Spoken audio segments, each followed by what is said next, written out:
Well, glad you're here this morning, and so many of you that made it on Wednesday night. Eric and Marina led Wednesday night as we continue to kind of have this Wednesday night gathering where we're going through this together. So I heard there were like a handful of adults there, about like 9-10 adults there, and Marina also told me that nobody said there was any heresy. So that's a pretty good day. In fact, that's better than most Sundays. And so I got a lot to live up to today. I don't know how we're going to do this, and I'm excited to lead this week as we have the group on at 6:30 this Wednesday night. So make sure you mark your calendars to be there for that. As we go through this series, I know there's a lot of distractions, there's a lot of things around us all the time, and as you go through Lent, it's hard to sometimes stay focused on this. One of the things last week that was maybe hard for some of you to focus, and maybe why some of you weren't here, is because we had this big hockey game that was going on. I don't know if you know, but America was playing a hockey game. And that's exciting. That it's the Winter Olympics and whatever. And there was this big hockey game. Now, I'll be honest with you. I don't know a lot about hockey. I've gone to a few games. I watch when I can. I'm not great at knowing a lot about it. There's still some rules I can't quite fully figure out. There's also some things about the game that I don't always understand. And that's because most of my understanding of hockey comes from the Mighty Ducks series. So if you've ever seen it, it's the greatest, in my opinion, the greatest trilogy ever made. I did say that one time. One time I was in a room full of engineers. It was engineering students, were making airplanes, and they were mostly aeronautical engineering students. And I was in this room one time, and I was supposed to get their attention. This is a terrible idea. And a guy came up, and he came up on stage to get the engineers' attention. It's a college of engineers. Most of these kids have not showered in weeks. They've been staying up all night trying to make the fanciest new invention. And I had this guy come up on stage in front of me as I'm leading worship, and he comes up and he just starts the room like this. He goes, quack, quack, quack, quack, quack, quack, quack, and nobody cared. None of the kids looked up. Nobody cared a bit. And he was like, nobody likes the Mighty Ducks, and they were all too young. None of them knew about it, which is a tragedy in our culture. It's really maybe one of the worst things that's ever happened is we've lost the sacred texts. We're not passing them down to the next generation. And so he stood there and he goes, sorry, nobody knows the Mighty Ducks. And I said in the microphone, I said, I know it's the greatest trilogy of all time. And in that room, that didn't play well because there's like Star Wars and Lord of the Rings people and all kinds of nerds, and they were like, not the greatest trilogy of all time. It didn't go great. I do believe still, I stand by it, greatest trilogy of all time. Emilio Estevez, his best work. And so as I'm watching it yesterday with my kids, and we're watching Mighty Ducks, if you don't remember, Kenan Thompson's in this, which is great. It's a great film. All of them are great. We're watching Mighty Ducks too. And the one thing that I did notice as I was listening to it yesterday, we literally watched it in my house yesterday because I'll put it on anytime because I believe that your kids should be raised right. And so I'll put it on anytime for my kids to see it. So we're watching the movie, and as we're watching, they keep mentioning this phrase. Maybe you've heard it in hockey before, but there's this spot that they keep referring to as the neutral zone. Now, in hockey, I had to look this up. Here's a little diagram for you. If you're looking at this diagram, there is a direction of play. You're going a certain direction with your goal behind you, and you're moving toward another goal. You're trying to go towards the other goal. And sometimes you're on defense if you are near your goal. That would be the red zone on this picture. But then as you move forward, you would see this yellow zone. There would be this neutral zone. And then the green zone is when you're on offense. But so many times we get stuck in what happens, and actually teams monitor this. How much time do they spend in the neutral zone? How much time is spent just sitting in the middle of this thing? Now, if you're a kid, the neutral zone is that middle yellow section. It's the screen part in what would be the switch. So if you're looking at this as a switch, that's the screen section. That's the neutral zone, okay? So that's what you're looking at as you look at this. There's this neutral zone, and actually teams monitor this, and I was listening to it yesterday. It was funny because I'm writing this sermon. I'm finishing up this sermon, and I do this in a lot of myriad of ways. I write a lot of sermons in a lot of weird ways. And I'm sitting there listening, and I'm thinking about this neutral zone thing, and I was like, that's exactly what is happening with the church at this moment. When John is writing this letter of the revelation, as we would call it today, and he's writing to these churches. He's writing to 7 different churches, and we're looking at all 7 of those as we go through Lent together, looking at each church and what they're struggling with. And many times we can find ourselves in that same struggle, whether individually or corporately as a church. Today we get to a church that's really, really pretty unique. In fact, we're going to have to take apart some of the stuff that Katie just read for us because there's some weird stuff in this letter. There's some pieces that may not make sense, and I'm going to apologize up front. There's a lot of history lesson that we're going to get into today to try to understand what's going on here. But what's happening to the church is the church is at a place where they're at a little bit of a standstill. John is writing to a group of people who have a lot of uncertainty, right? There's this piece where they don't know when Jesus is coming back. They thought he'd already be back for them by now, and they're starting to lose hope in that. And so there's uncertainty. They're not sure what's going to happen. And inside that uncertainty, there's unclarity. Like they're not being clear with one another. There's not clear instruction. They don't know exactly what they're supposed to do. And as that clarity starts to disappear and the certainty starts to disappear, it leads to those two things kind of equal unbelief. They start to lose their faith in this whole thing. And so they come to John, who's the only living disciple of Jesus, and say, would you write a letter? Would you write a revelation? Would you write what you're seeing Jesus say to our culture today? And I'll be honest, this speaks very much to the first century, but I would guarantee you that this also speaks very much to the 21st century right now. And he's saying that many of you have kind of fallen into this neutral zone. You're not moving forward, and you don't know what to defend, but you also aren't moving forward into offense. You don't know where you're supposed to be right now. And you're spending a lot of time just in this middle zone where nothing's happening. Or you're starting to like lose your edge. You're not finding the offense that we've called you into. Remember that Jesus doesn't actually call us to be defensive. More often he calls us to be on offense. He talks about the gates of hell that will not prevail. I don't know if you notice, gates are not necessarily, they are not an offensive weapon. Nobody goes into battle carrying a gate to like throw at somebody or hit somebody with. It is a defensive weapon because we are storming into the gates of hell. We are on offense. We are moving a certain direction, but the church has lost its way. And now it's just meddling its way through the middle of this into the neutral zone. But it has not moved forward in any real time. And it's starting to create real problems for them because they don't know where they stand anymore. Michael Gorman, who's one of the foremost experts on Revelation, he has a great book called Reading Revelation Responsibly. But it says this, I did a whole series on Revelation. If you want to go see that, you can. It's on our website. But this is something that I think is critical for us to understand what's going on in this church at Pergamum, specifically today.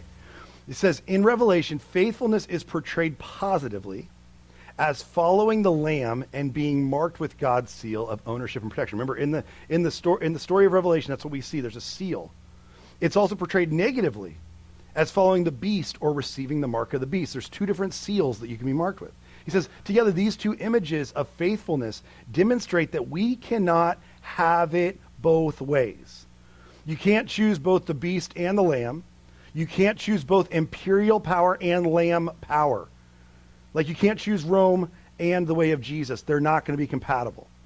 Civil religion mixed with the worship of God and the Lamb. This is either or proposition and very serious consequences. It's either or, it's not both and. He says, there is no synthesis or syncretism permitted here. The uncivil call of Revelation is to forsake the idolatrous worship of secular power and to worship God alone. Now, he uses this word in here, maybe you caught it, but as he's talking about this dichotomy of you choose one or the other, it's not both and. It's not the world and Jesus. It's Jesus or the world is what you're choosing. He uses this word right here. You might see it at the top of this slide. This syncretism. Syncretism is a really weird word that we don't use frequently, but he's talking about a specific word and actually shows up quite a bit in scholarly literature about the Bible. Syncretism is this word that it means to kind of mold into the culture. It actually comes from two words, which is kind of interesting. It comes from sin, like the word together, like when we have synergy in your business place.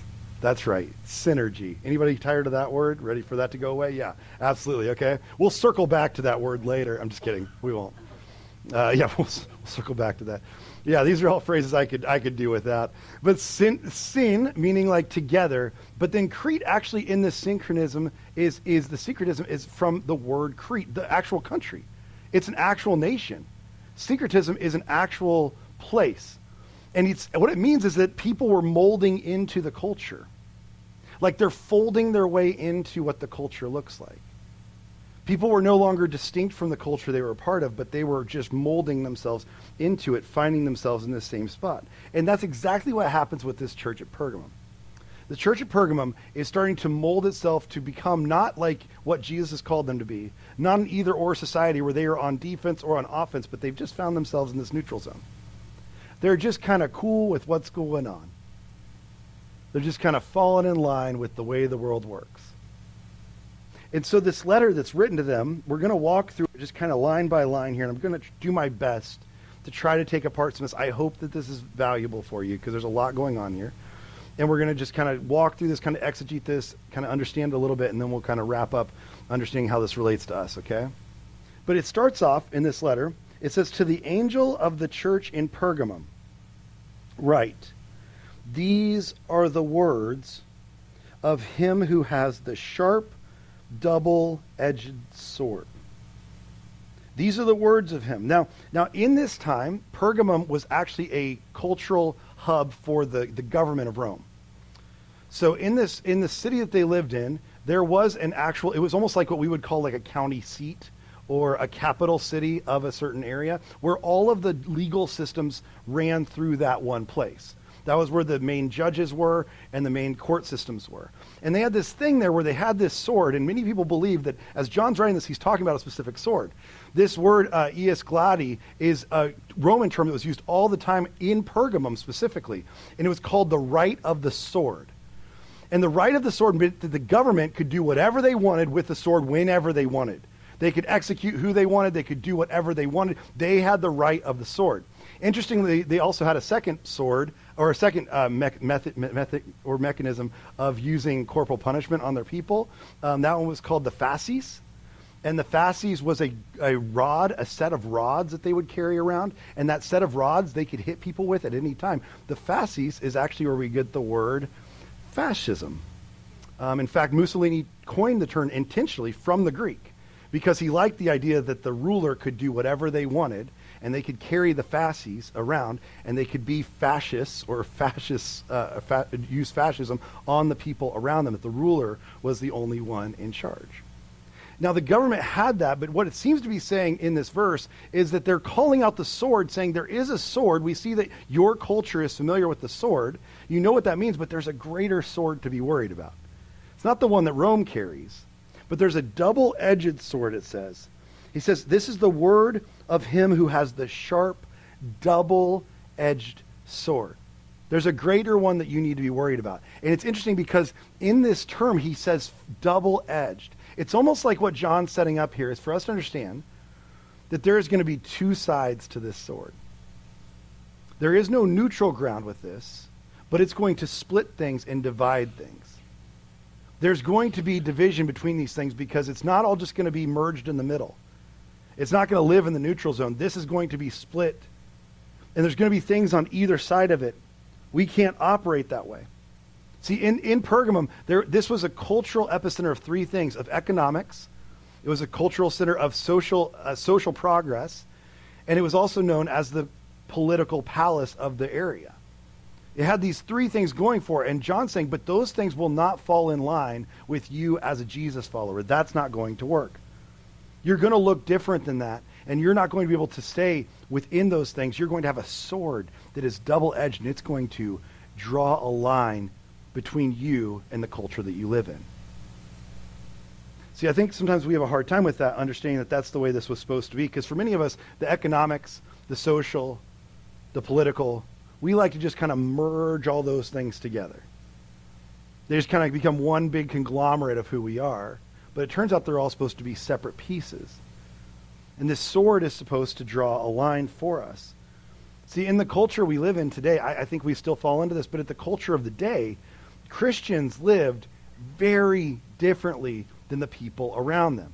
I know that's hard for us to understand. It really is. And I'm not just saying that. It actually, I think, is hard for us because we become what we would call a culture that we think we are a Christian culture. We think that we are the Christian kind of monoculture of the day. And that's fine. We think we are that. Maybe we are, maybe we aren't. But I would say very few of us live any differently than kind of that monoculture. Even calling out what's going on inside the culture. Sometimes I think that Jesus today, if he were here today, Jesus would want to save Christians. Because he'd be like, no, that's not it. You're in a culture, you're not in mine, but you're in a culture, and you've fallen victim to that. Early Christians, and I'll just use, there's one book specifically, Water from a Deep Well is what it's called. Water from a Deep Well is Gerald Sitzer's book. It's a fantastic book on martyrdom, actually, but how martyrdom moved the progress of Christians forward.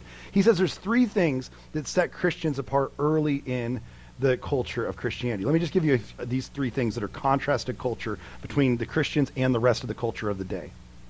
First, that they actually contrasted culture. That's the first thing you would say. They actually look different than the culture around them. In the culture they were set in, just so you know, Things like infanticide were pretty common. Christians would have absolutely never been a part of that.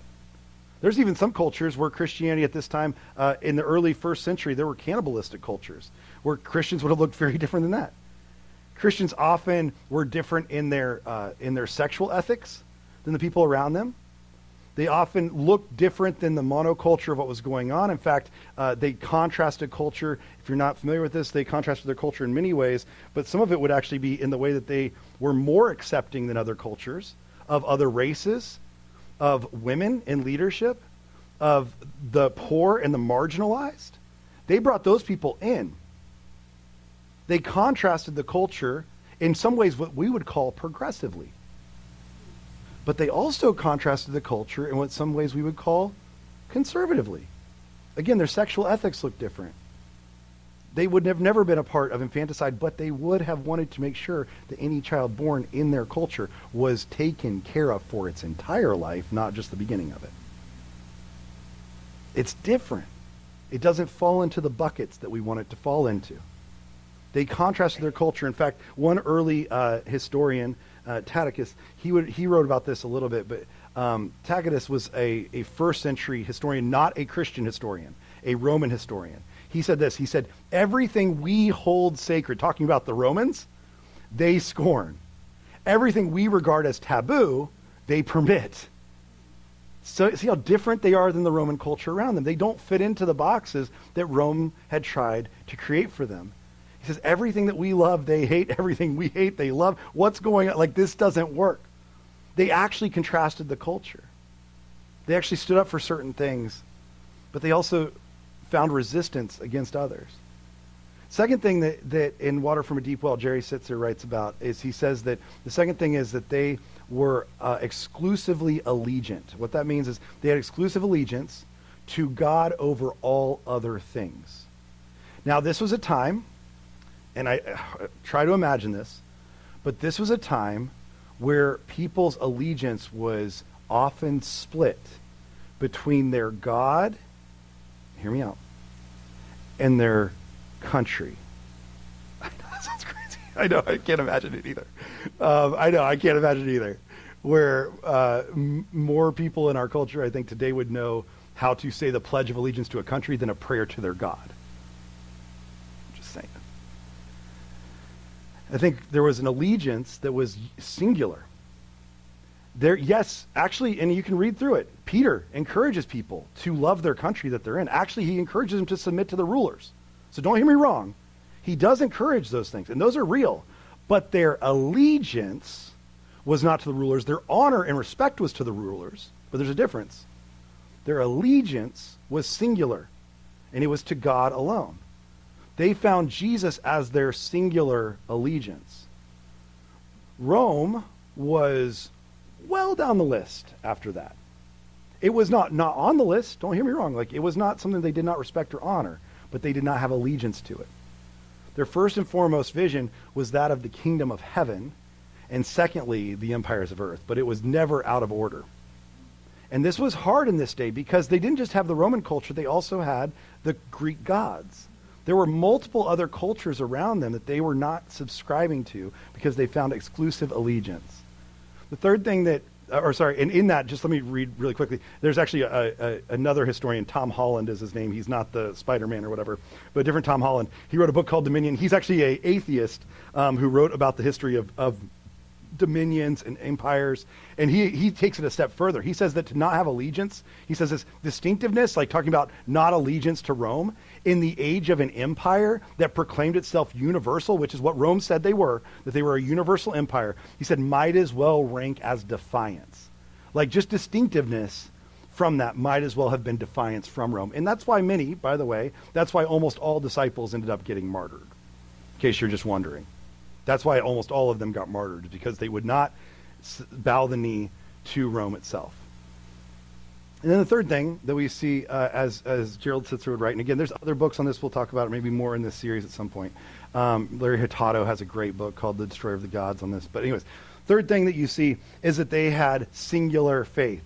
They had a faith that was collective between them. They believed things together, and their faith was unifying for them. They did not have a faith in the Roman gods or the Greek gods. They had a singular faith in this Yahweh God who was represented to them by Jesus.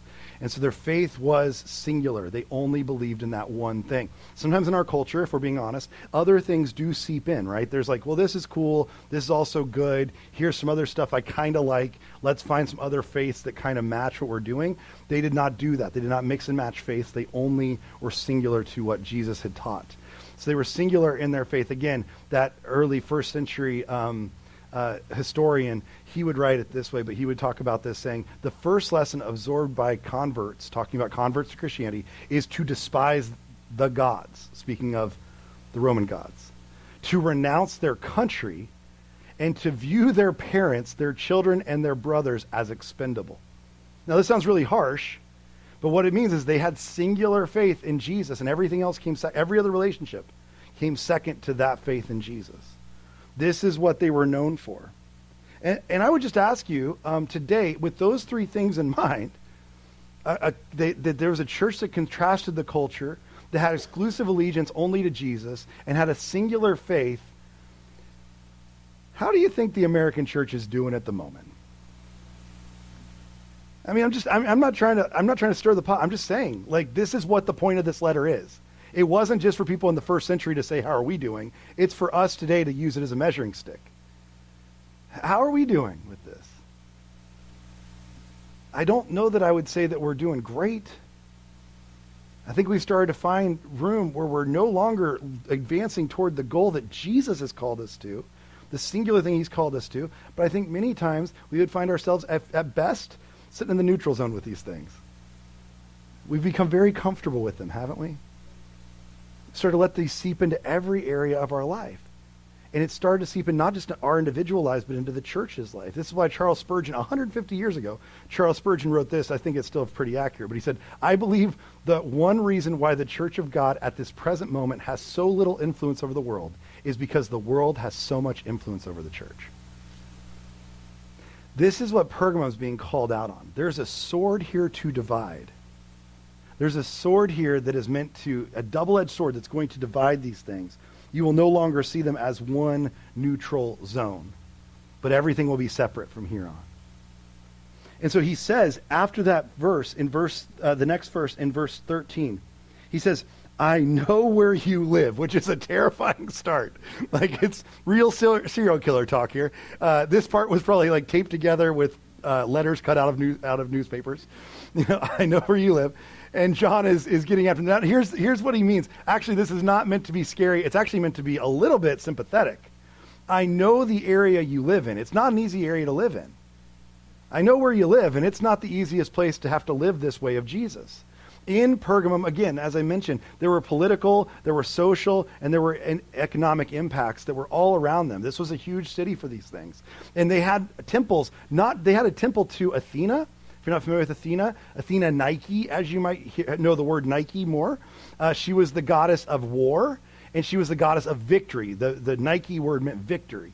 This is where they would go to war, and they would come to Athena. She was their goddess. They had a temple to Athena in Pergamum, but they also had a temple to Caesar Augustus.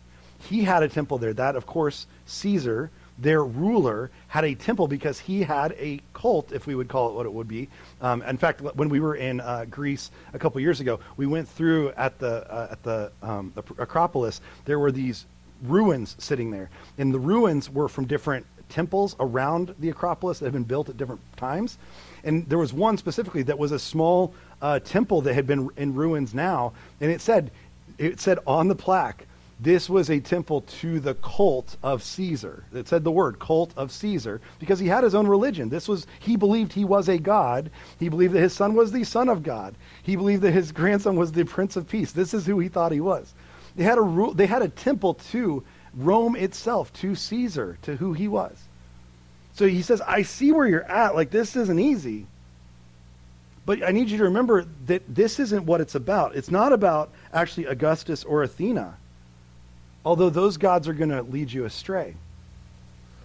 In fact, it got so bad in Pergamum at one point, by the way, that it mentions in this verse, just real quick here, let me see here. It says that where you live, it says where Satan has his throne, yet you remain true to my name. You did not renounce your faith in me, not even in the days of Antipas. Now, Antipas was the bishop of Pergamum. Much like last week, Antipas was a disciple of John's. He was a disciple of John, who we're reading the book on. He was this guy who actually discipled under him. Antipas went to be the bishop of Pergamum, and this is how Antipas died. This is actually his icon today that's still used, because Antipas is sitting, if you can tell, it's hard to see, but he's inside of a bowl, and the bowl is also a cauldron. If you see those sticks underneath it, he's being burned alive. He's being boiled alive inside of the cauldron. That cauldron was made of a bull because that was the god of Baal, which was in this Balaam, as we'll get to in a second. He was being burned alive, and that's how he died. And what John's saying on behalf of Jesus is that you have actually borne witness to me. You were faithful even at that time. I see where you live. It's not an easy place to live. The gods of the day are boiling you. Now, some people would actually say that Antipas maybe didn't die that way, but that it was an analogy. This is kind of an interesting thing, but an analogy for basically like the frog being boiled in the water, that he doesn't even notice what's going on, but he just gets boiled because he gets comfortable with it. Some people would say that's what's going on here, is that there was this god, this other Greek god, this bull, and this bull is where he's living, and eventually the culture just got so enamored with it and comfortable with it, they ended up dying within it. But Antipas's legacy is that he wasn't that person, that he would say, no, I would rather die within it knowing that I'm going to serve Jesus than to die not knowing and dying inside of this culture. See, because here's what's going on. In that verse, if you notice, it says at the end of it that he is in a city where Satan lives. That's a statement, huh? And I don't know his street address. Like, I don't know exactly which house he's in, but he lives in the city. Now, this is a dire statement. Now, this isn't the only city that John or Jesus would say that Satan lives in. Jesus seems to be writing these letters to a lot of places where Satan lives. But he's using this to say that there is no neutral ground in this. You've got to realize that this is not about, actually, it's not about Athena. It's not even about Augustus. This is not a war of flesh and blood. This is a battle of spiritual proportions. This is a battle between your flesh and your soul. This is a battle between Satan and God himself. This is a battle that Jesus has already won, but that Satan continues to try to wage. Not with Jesus now, but with us. See, this is why this is so dire. C.S. Lewis says it this way in one of his speeches. He said, there is no neutral ground in the universe. Every square inch, every split second is claimed by God and counterclaimed by Satan. There's no neutral zone. There's nowhere to just get comfortable. Every second, every inch is being claimed and counterclaimed over and over again. And what John's writing here is that there is a spiritual battle that's taking place here. And he says, you've done very well in that. However, verse 14, nevertheless, I have a few things against you. There are some things you who hold to the teaching of Baal, who taught Balak to entice the Israelites to sin, so that they ate food sacrificed to idols, committed sexual adultery. All right, that's a weird verse. Give me just a second here. He's trying to point back to this Balaam moment, okay? So, and we won't go deep into this, but I do think it's important to understand. So, if you remember, there is a story in Numbers where Balak comes to a guy named Balaam, and he says, I want you to curse the Israelites. He sends Balaam to come to curse the Israelites. As Balaam is on his way there, if you remember there is a moment where Balaam has a talking donkey. You remember this bit? A donkey starts talking to him. It's a real, I'm sure it's in Eddie Murphy's voice. It's a real talking donkey situation, right? And this talking donkey starts saying something to him, and basically God does not allow him to come and curse the Israelites. But what happens is actually far worse. Because Balaam can't come to curse the Israelites, but instead he uses a form of coercion. It's like he knows I can't curse you, but I'll make you comfortable with this. He doesn't attack them from the outside. He kind of comes into the community and starts to talk about and starts to teach about this sexual immorality. And he teaches it in a way that everybody goes, that sounds good. Like, I know it's not what we're supposed to do. I know it's not the, but you know what? I see, okay, he seems like a cool guy. Seems like he's onto something here. I agree with him on this. And so they started to lower their standard of sexual immorality. Similarly with what they were eating. They changed their diet to eat food offered to idols because it was not an attack from the outside, it was an attack from the inside. And it wasn't that they were cursed with something, but it was that they became comfortable with something. I'll be honest with you, this I think is how Satan operates more than any other way. I don't think Satan comes along to curse us like outwardly. That's too brazen and bold and too easily seen.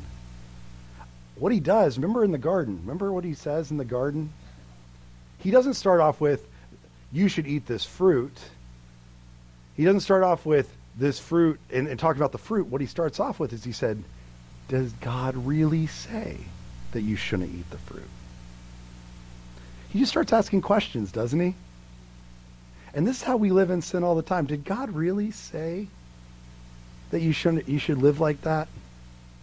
I mean, did God really say this is how you should view the world? This is how you should treat your neighbor? Did God really say this is how you should treat your own body? Did God really say that? He doesn't start off by accusing or attacking. He starts off by questioning. And that's exactly what happened here with Balaam. And it's interesting because the story of Balaam starts to pick up over and over again. You actually see it in Numbers 31. You see a moment in Numbers 31 where they start talking about Balaam was successful. Numbers 31, they say they were the ones who followed Balaam's advice and enticed the Israelites to be unfaithful to the Lord. Notice that notice what it says here. They followed Balaam's advice, not a curse, but he enticed them into it to be unfaithful to the Lord, to the poor incident, so that the plague struck the Lord's people.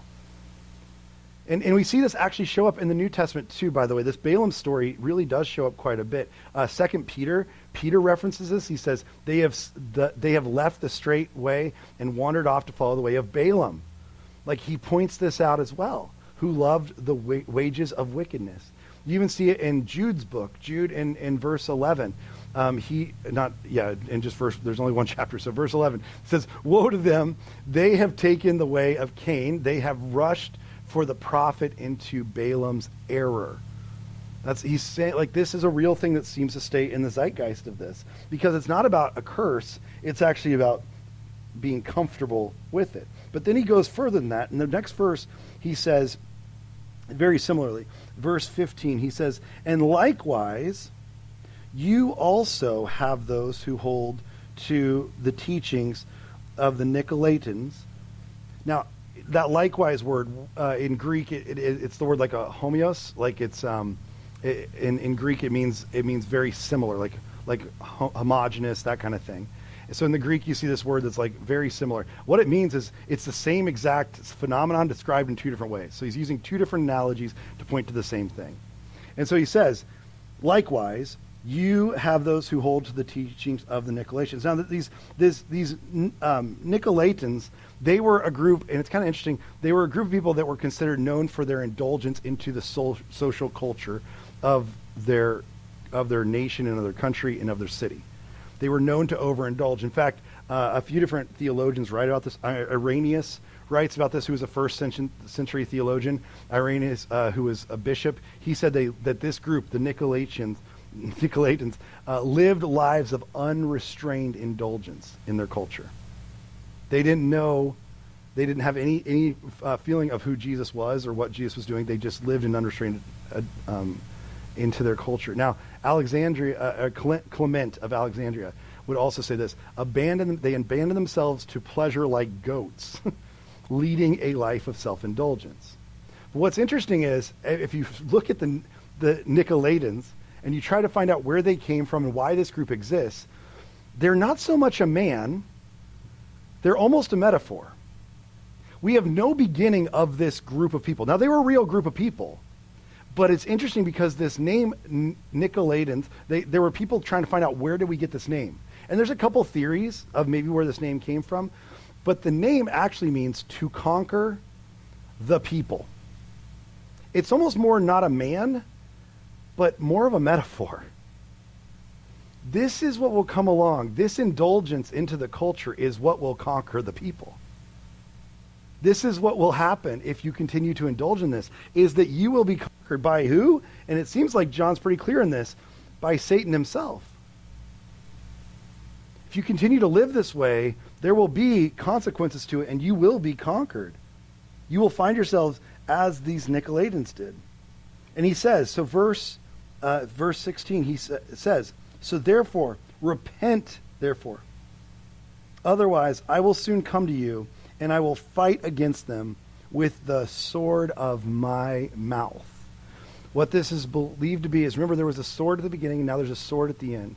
And this sword is not one that's going to kill the body. Jesus does not come back with a sword to murder the people.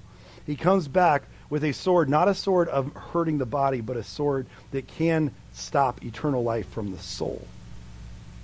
With his words, with his judgment, it's not just about this life, but he will stop eternal life from flowing to the soul. He comes back with this other sword. Now here's the thing. This group has fallen into this neutral zone, and they don't know which way they're supposed to go anymore. I think they live in what I would call a borderland. I remember a couple years ago, I went to Africa for a couple weeks with some work stuff I was doing. And we flew into South Africa. We went into Johannesburg, went around the area for a little bit, went through some other cities in that region. And as we were traveling, our goal was not South Africa. Our end destination was a little area called Eswatini, formerly called Swaziland. And Swaziland is a very small country just on the north side of South Africa. It's a very small little area. And it's a very poor area, very indigenous still to that area. And so we were leaving South Africa, and we had to go up into Eswatini. We had to cross the border. And I don't know if you ever crossed a border in certain parts of Africa, but there's different types of borders there, a lot different than what we experience here. When we used to live on the north side we used to live in Washington State. We lived on the border of United States and Canada. Very, very we were basically more South Canada than North America. We were about 30 minutes from the Canadian border. So we had all kinds of Canadians that would come down all the time because they would come to buy our stuff, mostly our milk. So much milk. They would buy so much milk and take it back home. We had better deals on milk. They would just come down. Our Costco would be empty. There are videos you can find on YouTube, literally, of our Costco in Bellingham and how fast the pallets would run out of milk. It was incredible. And so they would come down all the time, and that border was very easy to get through, and it was very quick. It was the Canadian to American border.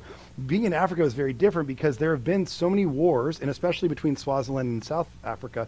There was a war that took place in the 60s and 68. Swaziland won a war to become its own independent country.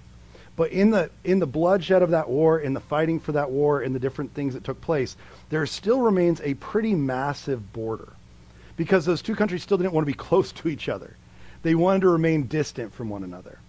And so as we crossed the border, we crossed one border. We left one border, but we were not fully in the other country yet. I don't know if you ever had this happen, where if you're driving between state to state or country to country and you're like, we're not quite to the next sign, but we're not quite where we were before either, right?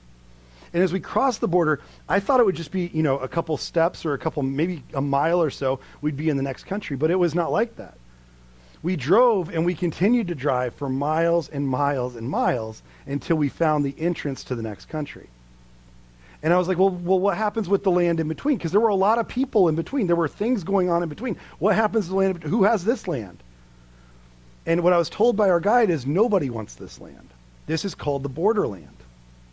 This area nobody wants because they need a buffer between the two countries.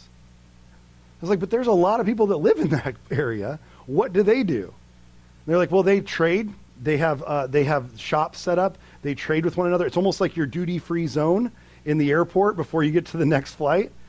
They have their own little markets and they have their own little ways of doing things. And I said, but what do they do with their police force or how are they safe? Is this a good place to be? And the guy looked at me and goes, absolutely not. I was like, so nobody polices this area? Absolutely not. No country claims this area? Nope. Absolutely not. yet thousands of people live there. Now, if you think about it, they told me these people that live there, they've been there for years and years, sometimes decades and decades, and this is their way of life now. I thought that's really interesting, because this is where you and I stay for quite a bit of our lives, if we're being honest. It's not the safest place to be. Nobody owns the land we're on. We haven't decided an allegiance to one side or the other, but we're pretty comfortable there at some level, aren't we? And we know we should be going a certain direction. We should be going towards a certain thing. Jesus has called us into a certain thing. We should be living in the kingdom of heaven and pushing our way towards that over and over again. But so many of us, we get stuck to the borderland, and we go, well, this seems far enough, doesn't it? Let's just stay here. And we don't claim either place, but we also don't claim anything at all. We just live in the neutral zone. I think this is one of the dangers that we fall into, because in our culture, we want the same things that this group wanted. The church at Pergamum is no different than us. The things they wanted are no different than what we want today. I think we still want these things. The economic advantages, the social advantages, the political advantages that come with just kind of living in the middle, we want that too. We want to find our way into that. But that's not what Jesus does. I could give you verse after verse and line after line where Jesus draws a line in the sand to say, you don't live in the borderland, you have to cross over into the kingdom of heaven. I mean, what does he say when it comes to economics, right? I mean, economics, he's very clear. Matthew chapter 6, right? He says, no one can serve two masters. You don't get to have a choice between the two. You don't get to just live in the middle of them. Either you will hate one and love the other, or you will be devoted to the one and despise the other. You cannot serve both God and money. This is not a both-and situation. This is an either-or. He's saying you can't live in this kingdom anymore. You have to take the step into the kingdom of heaven. You cannot live in the empire and say, well, I just want the economic impacts that come with, being a part of this. No, you can't serve both things. There's one or the other. And we see the same thing socially, right, with Jesus and his social statements. There are so many times where he doesn't say, you don't get to just get to pick and choose how you want to be seen socially and the people that you want to associate, how things are going to go for you.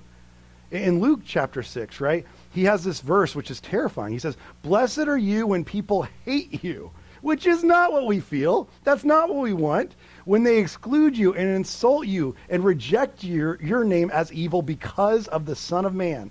Rejoice in that day and leap for joy, because great is your reward in heaven, for that is how their ancestors treated the prophets.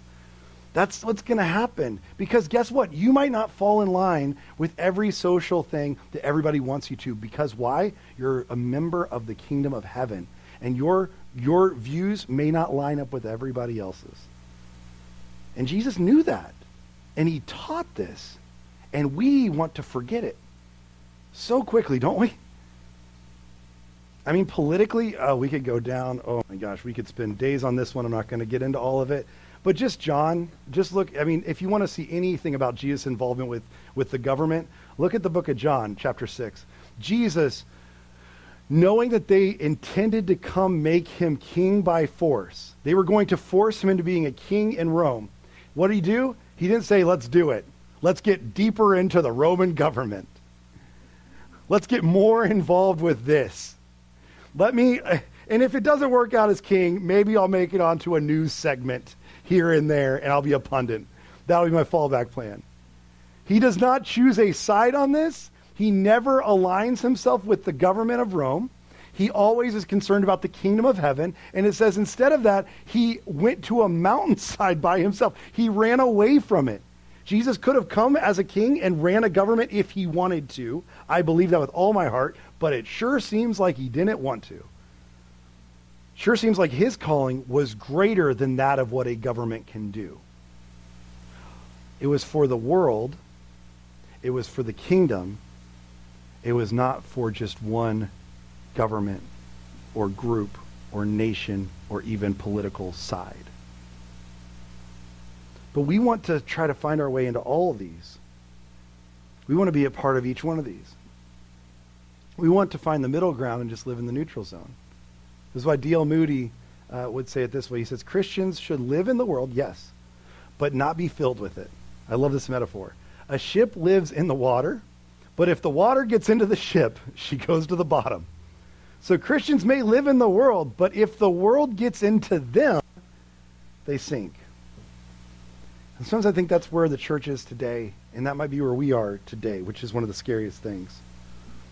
A few years ago, I was at an event with a guy who I very much admire, and he plants churches all over the world. And I was at this small conference with him, and I asked him after one of the sessions. His name's John Ferguson. I said, John, I love the stuff you're doing, your churches and your groups, and he's very big on kind of small group models and stuff like that in the churches. So I'd love to talk to you about what you're doing and how you see church planting work. This was right when we were starting the church here at Restoration. And he was an expert on this, and I thought maybe if I bought him some coffee, he would talk to me about this for a little bit. And he did. And he even ended up paying for the coffee. So kind of a win-win, you know? And so we went to coffee. We're sitting down. I asked him, I said, so tell me what you're looking for in churches to see vibrance. What do you look for? Because I don't believe, and you can tell me if I'm wrong, and maybe you disagree with me, but hopefully because you're here, it makes you think that you don't disagree with me. It's I told him, I said, I don't think numbers are the main way to know if a church is growing spiritually. I just don't think so. I don't think that we can put up a lot of big billboards about a lot of big churches, but I've been in them, and I have not seen spiritual fruit from many of those the way that I'd like to, or at least not at the scale that you would think it should have. And I said, I'm not trying to downgrade numbers, that's fine, but I said, I think there's more than just offering numbers and butts and seats that account for how a church is growing spiritually. Tell me about what you see. And I loved, he said that, this is what he told me, and I'm going to just, hopefully this makes sense. He said, one of the biggest things I look for in believers and people that are following Jesus is I want to watch their spiritual momentum. I was like, I don't even know what that means. And here's how he described this. So let me give you a quick chart. Now, this is not, I know it's hard to see. I apologize. I made this very quickly. But this is what he said. If in the middle of this chart is Christ-likeness, living like Christ, doing what Jesus did, right? If that is the center of the chart, and for me, those three building blocks of being like Jesus is to know what Jesus said, to do what Jesus said, right? To live like Jesus did. That's kind of what that looks like Christ-likeness. And for us, if we were to get to that middle zone, and that was the goal, he says, let's say there were two different people. And one, you see this dot, and they're very, very close to it, and you're like, well, that's pretty good. And then you see another dot that's on the outside. You see another dot that's further away. Here, go back up a slide there, Oliver. Yeah. So if you see the one that's further away, we would all be like, the one that's closer is probably doing better in their spiritual momentum or their growth, right? We would assume that would be the one that we would say they're doing better at this. But he said, no, spiritual momentum is different than that. Because he said, now, let's go to the next slide. He says, now imagine the person who you thought is further away. Let's say that in 3 years, they moved from that far away to this far away. They're there now, but let's say 3 years ago, they were way further away. But let's say the other dot, the person who's so close to Jesus and Christ-likeness, let's say they've just stayed in the exact same place for 3 years. And for some of us, we've just stayed in the exact same place for years. And I include myself in that. We get to a level where we're like, I think I'm doing pretty good. And we've been on the attack for a long time. We're on offense. We know the direction we're going. But we kind of get into that. And as we start going towards the offense and towards the goal, we kind of stop for a bit. And we go, this neutral zone looks all right. I mean, it's been hard to get this far. I'm just going to stay here and stay comfortable. Spiritual momentum is different, where we're continually pursuing that Christ-likeness. This is what's called holiness. And many of us, I grew up in a holiness movement, is what's called, where our goal was never a finished destination. It was never being saved. It was about being saved. That we were in the process of being saved day after day after day. It wasn't a one-time act when I prayed a prayer when I was 9 years old. It was a daily struggle and sometimes effort to be a person who was living as though I was saved. To a daily being saved. Paul does not write frequently in the New Testament about people who are past tense saved. He writes about people who are being saved day after day after day. There's a spiritual momentum. And I'll be honest with you, I also don't know that we can just stay still. I don't know that it's possible to be a person who's for 3 years has been in that same spot. My guess is at some point we've started to move backwards, actually. The neutral zone's also a place that sometimes you can slide right backwards without even noticing. And for some of us, I think it's a good idea to take an inventory to say, where am I? Like, where was I 3 years ago and where am I now?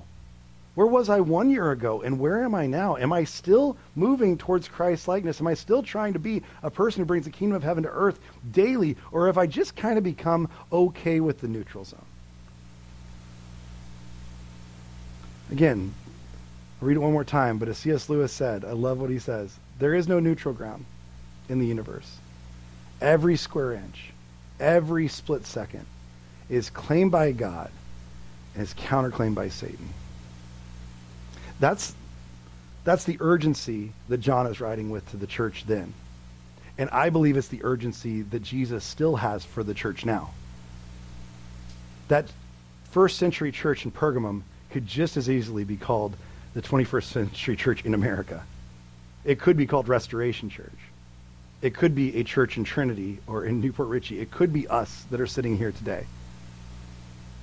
That we've decided we were pretty comfortable in the neutral zone. But he's calling us to spiritual momentum, to start moving again and not get comfortable with the things of this world. So I would encourage you to take an inventory as you think about the spiritual momentum. To take an inventory, look at a year or 3 years or 5 years. How have you grown? Have you grown into more Christ-likeness? Or are you just staying still? Or even moving backwards in that? Where is your spiritual momentum right now? Because every second, every inch is being claimed and counterclaimed.